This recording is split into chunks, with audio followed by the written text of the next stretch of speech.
Hello all, എല്ലാവർക്കും MyPlusന്റെ പുതിയൊരു വീഡിയോയിലേക്ക് സ്വാഗതം. അപ്പം നമ്മൾ ഈ കഴിഞ്ഞ സെറ്റ് എക്സാമുകൾ നിങ്ങൾ നോക്കുകയാണെങ്കിൽ അറിയാം, പ്രോബ്ലം എന്ന് പറയുന്ന ഭാഗങ്ങൾ അല്ലെ, പ്രോബ്ലം എന്ന് പറയുന്ന ഭാഗത്ത് നിന്ന് ധാരാളം ക്വസ്റ്റ്യൻസുകൾ റിപ്പീറ്റ് ചെയ്ത് ചോദിച്ചിട്ടുണ്ട്.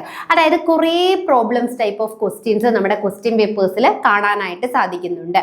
ഇപ്പോൾ കഴിഞ്ഞ എക്സാംസ് ഒക്കെ നോക്കുകയാണെങ്കിൽ 4-5 ക്വസ്റ്റ്യൻസ് ഒക്കെ പ്രോബ്ലം ആയിട്ടുള്ള ക്വസ്റ്റ്യൻസുകൾ ഉണ്ടായിരുന്നു. അപ്പൊ നമ്മൾ ഇന്ന് കുറച്ച് ഇമ്പോർട്ടൻ്റ് ആയിട്ടുള്ള എന്നാൽ ബേസിക് ആയിട്ടുള്ള കുറച്ച് പ്രോബ്ലംസ് ആണ് ബയോളജിയിൽ നിന്നുള്ള അല്ലെങ്കിൽ ബോട്ടണിയിൽ നിന്നുള്ള കുറച്ച് ബേസിക് ആയിട്ടുള്ള പ്രോബ്ലംസ് ആണ് ഇന്ന് നമ്മളിവിടെ ഡിസ്കസ് ചെയ്യാനായിട്ട് പോകുന്നത്.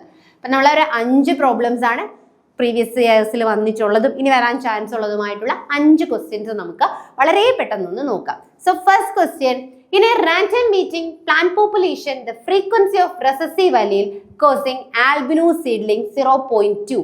What is the expected frequency of a healthy heterozygous carrier plant and in next generation? അപ്പൊ നമ്മളിവിടെ എന്താ ചോദിച്ചിരിക്കുന്നത്? ഒരു റാൻഡം മീറ്റിംഗ് നടത്തി അല്ലെ, മീറ്റിംഗ് നടത്തിയപ്പോൾ റെസസീവ് അലീൽസിന്റെ പോപ്പുലേഷൻ നമുക്ക് തന്നിട്ടുണ്ട് 0.2 ആണ്. നമ്മൾ കണ്ടെത്തിയത് ഹെട്രോസൈഗസ് കാരിയർ പ്ലാന്റ് അല്ലെ, നെക്സ്റ്റ് ജനറേഷൻസിലെ ഹെട്രോസൈഗസ് പോപ്പുലേഷൻ ആണ് കണ്ടെത്തേണ്ടത്. ക്വസ്റ്റ്യൻ കണ്ടപ്പോൾ തന്നെ മനസ്സിലായല്ലേ, ഹാർഡ്ലി വെയിൻബർഗ് പ്രിൻസിപ്പിൾസുമായിട്ട് ബന്ധപ്പെട്ടിട്ടുള്ള അല്ലെങ്കിൽ ഹാർഡ്ലി വെയിൻബർഗ് ഇക്വിലിബ്രിയവുമായി ബന്ധപ്പെട്ടിട്ടുള്ള ഒരു ക്വസ്റ്റ്യൻ ആണ്. അപ്പൊ നമ്മൾ കണ്ണടച്ച് എന്ത് ചെയ്യാം, നമുക്ക് ആദ്യം തന്നെ ഇക്വേഷൻ അങ്ങോട്ട് എഴുതി വെക്കാം.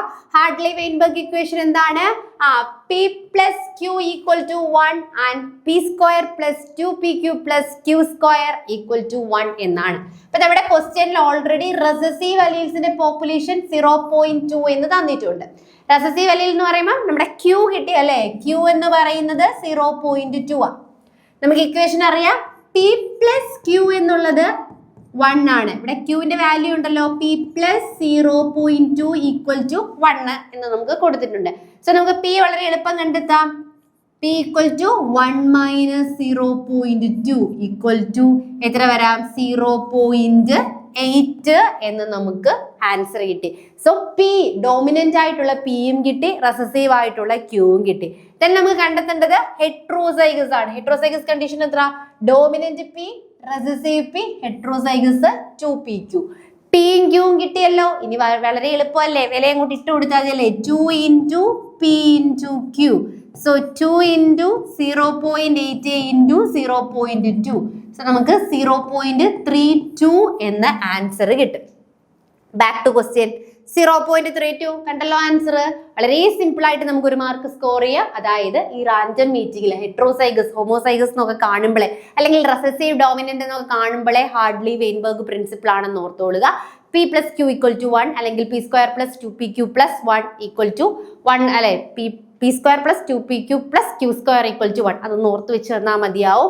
ദെൻ നമുക്ക് റെസസീവ് തന്നിട്ടുണ്ട്, റെസസീവ് Q ആണ്. സോ അതിൽ നിന്ന് നമ്മൾ P plus Q equal to 1 ആണ്. സോ Qന്റെ വാല്യൂ ആഡ് ചെയ്ത് കൊടുക്കുമ്പോൾ നമുക്ക് എന്ത് കിട്ടി? P കണ്ടെത്താനായിട്ട് പറ്റും. ദെൻ 2PQ വളരെ ഈസി ആയിട്ട് കണ്ടെത്താവുന്ന ഒരു മെത്തേഡാണ്. സോ റൈറ്റ് ആൻസർ എന്ന് പറയുന്നത് 0.32 എന്നുള്ളതാണ്. ഇനി നമുക്ക് രണ്ടാമത്തെ ക്വസ്റ്റ്യൻ നോക്കാം. ഇതും ചോദിച്ചിട്ടുള്ള ഒരു ക്വസ്റ്റ്യൻ ആണ്. In double stranded DNA fragment has total 400 base pair. ഒരു ഡബിൾ സ്ട്രാൻഡഡ് DNA എടുക്കുമ്പോൾ അതിനകത്ത് 400 ടോട്ടൽ ബേസ് പെയർസ് ഉണ്ട്. If it contain 30% of adenine, അതിൽ എത്ര അഡിനിൻ ആണുള്ളത്? 30%, 30% അഡിനിൻ ആണ് ഉള്ളത്. അങ്ങനെയാണെങ്കിൽ നമ്മൾ കാൽക്കുലേറ്റ് ചെയ്യേണ്ടത് ഹൈഡ്രജൻ ബോണ്ടുകളുടെ എണ്ണം, നമ്പർ ഓഫ് ഹൈഡ്രജൻ ബോണ്ടുകളാണ് നമ്മൾ കാൽക്കുലേറ്റ് ചെയ്യേണ്ടത്. ക്വസ്റ്റ്യൻ ശ്രദ്ധിക്കുക, 400 ബേസ് പെയർസ്, അതിൽ 30% എന്താണ്? അഡിനിൻ ആണ്. സോ നമുക്ക് ആദ്യം ആ ഒരു ശതമാനത്തെ അങ്ങോട്ട് ഓക്കെ ആക്കാം അല്ലെ. അപ്പൊ നമുക്ക് ചാർജ് ഓഫ് റൂൾ അറിയാം. Adenine equal to, Chargaff rule എന്താ പറഞ്ഞിട്ടുള്ളത്? അഡിനിൻ ഈക്വൽ ടു തൈമിൻ, അതുപോലെ തന്നെ ഗ്വാനിൻ ഈക്വൽ ടു സൈറ്റോസിൻ. ഇവിടെ നമുക്ക് അഡിനിൻ എന്ന് പറയുന്നത് 30% ആണെന്ന് തന്നിട്ടുണ്ട് അല്ലെ. Adenine is 30%. അപ്പൊ തൈമിനും എന്ത് തന്നെ ആയിരിക്കും? 30% തന്നെ ആയിരിക്കും. സോ നമുക്ക് അതൊന്ന് കണ്ടെത്താം. ദെൻ എന്താണ് നമുക്കപ്പോ എങ്ങനെ കണ്ടെത്താൻ പറ്റും? അഡിനിൻ തൈമിൻ രണ്ടും കൂടി ചേർത്തതായിരിക്കും 30% ആയിരിക്കും ഉള്ളത്. സോ നമുക്ക് നോക്കാം, 30% അല്ലേ ഉള്ളത്. സോ 13 into 30% ആണല്ലേ, 400 ആണ് ടോട്ടൽ ഉള്ളത്. സോ നമുക്ക് എത്ര കിട്ടി? 120 ആണ് എന്തെന്ന് പറയുന്നത് നമ്മുടെ ബേസ് പെയർസ് അല്ലേ. അതായത് adenine thymine pairs make 30% of the 400 base pair is equal to 120 എന്ന് നമുക്ക് കിട്ടി. ഇനി ബാക്കിയുള്ള ബേസ് പെയർസുകൾ അല്ലെ, ബാക്കിയുള്ള ബേസ് പെയർസ് ആണ് ഏതെന്ന് പറയുന്നത് ഗുവാനിൻ ആൻഡ് സൈറ്റോസിൻ എന്ന് പറയുന്നത്. ഗുവാനിൻ ആൻഡ് സൈറ്റോസിൻ നമുക്ക് നോക്കാം അല്ലെ, 40% ആണ് വരുന്നത്. So 14 into 400 by 40 by 100 into 400. So 160 എന്ന് നമുക്ക് വന്നു. നമുക്കിവിടെ 116 വന്നു, അതേപോലെ തന്നെ എന്ത് വന്നു 120 എന്നും പറഞ്ഞു വന്നു. അത് രണ്ടും കിട്ടിയ ഡൗട്ട്സ് ഒന്നുമില്ലല്ലോ. അതായത് അഡിനിനും തൈമിനും കൂടി എത്ര പെയർസ് ആണ് ഉള്ളത്? 30% ആണ് അഡിനിനും തൈമിനും കൂടി എന്തുള്ളത്? അവർ രണ്ടുപേരും കൂടി ഉള്ളത്. സോ 30% അഡിനിനും തൈമിനും കൂടി ചേർന്നിട്ട് എന്ത് ഉണ്ടാക്കിയിട്ടുണ്ട്? ടുഗദർ അഡിനിൻ തൈമിനുണ്ട്. അപ്പൊ 30%, 400ന്റെ 30% കണ്ടെത്തി 120 കിട്ടി. ഇനി ബാക്കി എത്രയുണ്ട്?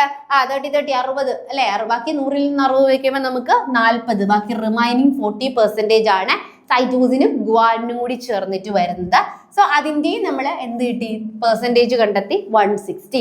ഇനി നമുക്ക് അഡിനിനും തൈമിനും തമ്മിൽ എത്ര ഹൈഡ്രജൻ ബോണ്ടേ ഉള്ളൂ? 2 ഹൈഡ്രജൻ ബോണ്ടേ ഉള്ളൂ. ടോട്ടൽ എത്ര അഡിനിൻ തൈമിൻ പെയർ ഉണ്ട്? 120. 120 into 2 ചെയ്യാം. 120 into 2 ചെയ്യുമ്പോൾ നമുക്ക് എത്ര കിട്ടി? 240 കിട്ടുന്നു. നെക്സ്റ്റ് ഗുവാനിനും സൈറ്റോസിനും തമ്മിൽ 3 ഹൈഡ്രജൻ ബോണ്ട് അല്ലേ ഉള്ളത്. സോ എത്രയാണ്? 160 into 3 ചെയ്യുക. സോ 480 കിട്ടി. ഇനി ടോട്ടൽ ഹൈഡ്രജൻ ബോണ്ട് എന്ത് ചെയ്യണം? ഇത് തമ്മിൽ കൂട്ടണം. 240 plus 480 എന്ന് പറയുമ്പോൾ 960 സംതിങ് ആണ് കിട്ടുന്നത്. ഇപ്പൊ സിമ്പിൾ ആണ്, മനസ്സിലായോ? ഒരു ഡബിൾ സ്റ്റാൻഡേർഡ് ആയിട്ടുള്ള DNA എടുക്കുകയാണെങ്കിൽ അതിൽ 400 ബേസ് പെയർസ് ഉണ്ട്. അഡിനും ഗുവാനും 40 അല്ലെ 30% കാണുന്നത്. ബാക്കി വരുന്ന 40%ഓളം എന്തായിരിക്കും? നമ്മൾ പറഞ്ഞിട്ടുള്ള ഏതാണ്? ഗുവാനും സൈറ്റോസിനും വരുന്നുണ്ട് അല്ലെ. അപ്പൊ അതിനെ കാൽക്കുലേറ്റ് ചെയ്യുക. കിട്ടുമ്പോൾ 960 എന്നാണ് നമുക്ക് പ്രോപ്പർ ആയിട്ട് ആൻസർ കിട്ടുന്നത്. ക്ലിയർ അല്ലേ? നെക്സ്റ്റ് മൂന്നാമത്തെ ക്വസ്റ്റ്യനിലേക്ക് പോകാം. ഇനി standard Mendelian dihybrid cross between 2 plant heterozygous for both trait, what is the expected proportion of offsprings showing one dominant and one recessive phenotype? അപ്പൊ അടുത്ത മൂന്നാമത്തെ ക്വസ്റ്റ്യൻ ആണ്. ഇത് നമുക്കറിയാം അല്ലെ, മെന്റേലിയൻ റേഷ്യോവുമായി ബന്ധപ്പെട്ട്, ഡൈഹൈബ്രിഡ് റേഷ്യോവുമായിട്ട് ബന്ധപ്പെട്ടിട്ടുള്ള ക്വസ്റ്റ്യൻ ആണ് നെക്സ്റ്റ് എന്ന് പറയുന്നത്. ഇത് ഡൈഹൈബ്രിഡ് ആയതുകൊണ്ട് തന്നെ നമുക്ക് ഡൈഹൈബ്രിഡിന്റെ റേഷ്യോ നമുക്ക് കൃത്യമായിട്ട് അറിയാം അല്ലെ. കൃത്യമായിട്ടുള്ള റേഷ്യോ എത്രയാണ്? 9:3:3:1 എന്നുള്ളതാണ് ഡൈഹൈബ്രിഡ് ക്രോസിന്റെ റേഷ്യോ എന്ന് പറയുന്നത്. സോ നമുക്ക് 9 ഈ 9 എന്ന് പറയുന്നത് എന്താണ്? ഡോമിനന്റ് ആണ് അല്ലെ. അതായത് ടോട്ടല് 16 അല്ലേ. 3 3 6 1 7 9 7 16. സോ 16 എണ്ണത്തിൽ 9 എണ്ണം ഡോമിനന്റ് ആയിരിക്കും, 1 എണ്ണം റെസസീവ് ആയിരിക്കും. ദെൻ ഇന്റർമീഡിയറ്റ് എന്ന് പറയുന്നത് 6/16 ആയിരിക്കും. ഇത് രണ്ടും എന്താണ്? ഇന്റർമീഡിയറ്റ് എന്നാണ് പറയുന്നത്. സോ നമ്മുടെ ഓപ്ഷനിൽ എന്ത് ചെയ്യണ്ടു? 6/16. ഇത് വളരെ സിമ്പിൾ ആണ്. ഈ ഒരു പ്രോബ്ലം കാണുമ്പോൾ പെട്ടെന്ന് നമ്മൾ എന്താണ് ഇതാന്നൊക്കെ വിചാരിച്ചിരിക്കും. ഒരു നമ്പർ പോലും തന്നിട്ടില്ലല്ലോ എന്ന് വിചാരിക്കും. പക്ഷെ നമുക്ക് എന്തറിയാം? ഡൈഹൈബ്രിഡ് ക്രോസിന്റെ റേഷ്യോ അറിയാം. 9:3:3:1 ആണ്. 9 എന്ന് പറയുന്നത് ഡോമിനന്റ്. എത്ര എണ്ണത്തില്? ടോട്ടല് 16 അല്ലേ. 3 3 6 1 7 9 7 16. സോ 9/16 എന്ന് പറയുന്നത് ഡോമിനന്റ് ആയിരിക്കും. 1/16 എന്ന് പറയുന്നത് റെസസീവ് ആയിരിക്കും. ഇന്റർമീഡിയറ്റ് ആയിട്ടുള്ളത് 3 3 6 എണ്ണാണുള്ളത്. സോ 6/16 എന്ന് പറയുന്നത് എന്തായിരിക്കും? ഇന്റർമീഡിയറ്റ് ആയിട്ട് ഉള്ളതായിരിക്കും. So fourth question. A hypothetical protein consists of 153 amino acids arranged as a continuous alpha helix. Which of the following approximate the linear length of the helix? അപ്പൊ നോക്കിയേ, ഒരു പ്രോട്ടീനിൽ എത്ര ഉണ്ട്? 153 അമിനോ ആസിഡ്സ് അറേഞ്ച് ചെയ്ത് വെച്ചിട്ടുണ്ട്. Which of the following approximate the linear length of helix? ആ ഹെലിക്സിന്റെ length ആണ് നമ്മൾ കണ്ടെത്തേണ്ടത്. അതായത് ഈ സ്റ്റാൻഡേർഡ് ആൽഫ ഹെലിക്സ്, ഒരു സ്റ്റാൻഡേർഡ് ആൽഫ ഹെലിക്സിലെ ഈച്ച് അമിനോ ആസിഡ്സിന്റെ ലെങ്ത് അല്ലെങ്കിൽ അത് ആഡ് ചെയ്യുന്ന ലെങ്ത് എന്ന് പറയുന്നത് 0.15 നാനോമീറ്റർ എന്നുള്ളതായിരുന്നു. അപ്പൊ ഇവിടെ എത്ര എണ്ണം ആഡ് ചെയ്തിട്ടുണ്ടെന്ന് പറഞ്ഞു? 153. അപ്പൊ സ്റ്റാൻഡേർഡ് നമ്മൾ കാണാതെ പഠിച്ചു വെക്കേണ്ട ഒരു ഇതാണ്. അതായത് സ്റ്റാൻഡേർഡ് ആൽഫ ഹെലിക്സ് ആണ് എങ്കിൽ അവിടെ ഓരോ അമിനോ ആസിഡ്സിനെയും ആഡ് ചെയ്യുന്നത് 0.15 നാനോമീറ്റർ ലെങ്തിലായിരിക്കും. അപ്പൊ ടോട്ടൽ എത്ര എണ്ണം ഉണ്ട്? നമ്മുടെ ക്വസ്റ്റ്യനിൽ 153 അല്ലേ ഉള്ളത്. സോ 153 ഇൻറ്റു നമുക്ക് എത്രയാണ് ചെയ്യേണ്ടത്? 0.15. ഇത് ഓൾറെഡി നമുക്ക് നോൺ ആയിട്ടുള്ള ഒരു വാല്യൂ ആണ്. അത് ചെയ്യുമ്പോൾ നമുക്ക് എത്ര കിട്ടും? 22.95 എന്ന് കിട്ടും. അപ്പൊ നമ്മൾ ക്വസ്റ്റ്യനിലേക്ക് വന്നിരിക്കുമ്പോൾ 22.95 ഏറ്റവും ക്ലോസ് ആയിട്ടുള്ള ഏതിനാണ്? 23നാണ്. അപ്പൊ അതാണ് കറക്റ്റ് ആയിട്ടുള്ള ആൻസർ എന്ന് പറയുന്നത്. അപ്പൊ നമുക്ക് അവസാനത്തെ ക്വസ്റ്റ്യൻ നോക്കാം. If a double-stranded DNA sample is found to contain 40% of adenine, what is the combined total percentage of guanine and cytosine? ഒരു ഡബിൾ സ്റ്റാൻഡേർഡ് DNA എടുക്കുന്നു. ഈ DNAയിലെ 40% എന്തുള്ളത്? അഡിനിൻ ഉള്ളത്. അങ്ങനെയാണ് എങ്കിൽ നമ്മൾ കണ്ടെത്തേണ്ടത് ഗുവാനിൻ സൈറ്റോസിൻ. അതിലുള്ള ഗുവാനിൻ സൈറ്റോസിന്റെ പെർസെൻറ്റേജ് ആണ്. അപ്പൊ നമുക്ക് ചാർജഫ് റൂള് നമുക്ക് അറിയാവുന്ന കാര്യമാണ്. അഡിനിൻ എപ്പോഴും എന്തായിരിക്കും? തൈമിന് ഈക്വൽ ആയിരിക്കും. ഗുവാനിൻ എപ്പോഴും സൈറ്റോസിന് ഈക്വൽ ആയിരിക്കും. അപ്പൊ ഇവിടെ നമ്മുടെ ക്വസ്റ്റ്യനിൽ പറഞ്ഞിരിക്കുന്നത് എന്താണ്? 40% അഡിനിൻ ഉണ്ട് എന്നാണ് പറഞ്ഞിട്ടുള്ളത് അല്ലെ. അപ്പം അഡിനിൻ 40% ഉണ്ടെങ്കിൽ തൈമിനും എത്ര തന്നെയായിരിക്കും? 40% ആയിരിക്കും ഉള്ളത്. അഡിനിൻ എപ്പോഴും അഡിനിൻ ഈസ് ഈക്വൽ ടു തൈമിനാണ്. സോ ക്വസ്റ്റ്യനിൽ തന്നെ പറഞ്ഞു അഡിനിൻ 40% ഉണ്ടെന്ന്. സോ തൈമിനും എത്ര തന്നെയായിരിക്കും? 40% ആയിരിക്കും. സോ അത് രണ്ടും കൂടി ടുഗദർ എത്രയാണ്? 80% ആയിരിക്കും ഉള്ളത്. അപ്പൊ മൊത്തം 100 ആണേ. 100ല് 40% അഡിനിനും പോയി, 40% ഏതാണ്? തൈമിനും പോയി. സോ 100ല് 80% ആര് പോയി? അഡിനിനും തൈമിനും കൂടി പോയി. ബാക്കിയുള്ള ഏതാണ്? 20% ഉള്ളത്. 20% ബാക്കിയുള്ളത്.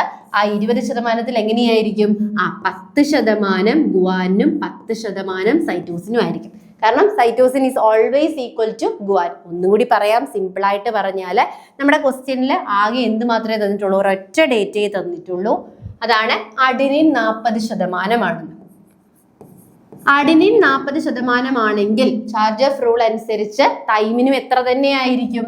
40% ആയിരിക്കും. അപ്പൊ ഇവർ രണ്ടുപേരുടെ എത്രയായി? 80% ടോട്ടല്. അപ്പൊ 100ൽ നിന്ന് 80% പോയി. ബാക്കി എത്ര ഉണ്ട്? 20% ഉള്ളൂ. ഈ 20%ല് 20 പകുതി 10% ഗുവാനും 10% സൈറ്റോസിനും ആയിരിക്കും. സോ സാമ്പിളിൽ 20 കണ്ടിട്ട് 20 കയറി എഴുതരുത്. കാരണം എന്താ? രണ്ടും കൂടി ചേർന്നിട്ടാണ് 20. ഈച്ച് എത്ര വെച്ചിട്ടാണ്? 10 വെച്ചിട്ടായിരിക്കും ഉള്ളത്.